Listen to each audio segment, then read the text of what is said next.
حدیث میں آتا ہے نظر بد انسان کو موت تک اور اونٹ کو ہانڈی تک پہنچا دیتی ہے۔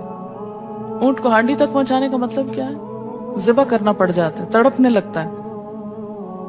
آپ صلی اللہ علیہ وسلم نے فرمایا اللہ کی قضاء اور تقدیر کے بعد سب سے زیادہ نظر بد کی وجہ سے میری امت میں اموات ہوں گی۔ آپ صلی اللہ علیہ وسلم نے فرمایا نظر بد سے اللہ کی پناہ طلب کیا کرو، کیونکہ نظر بد کا لگنا حق ہے۔ اسماء بنت امیس نے آپ سے گزارش کی کہ بنو جعفر کو نظر بد لگ جاتی ہے تو کیا وہ ان پہ دم کر سکتی ہیں؟ آپ نے فرمایا ہاں، یعنی ایک عورت بھی دم کر سکتی ہے، اور اگر تقدیر سے کوئی چیز سبقت لے جانے والی ہوتی تو وہ نظر بد ہے۔ آپ نے فرمایا بے شک نظر بد انسان پر اثر انداز ہوتی ہے، حتیٰ کہ اگر وہ ایک اونچی جگہ پر ہو تو نظر کی وجہ سے گر بھی سکتا ہے، یعنی فزیکلی بھی اثر انداز ہوتی ہے۔ اور آپ دیکھیں کہ وہ قرآن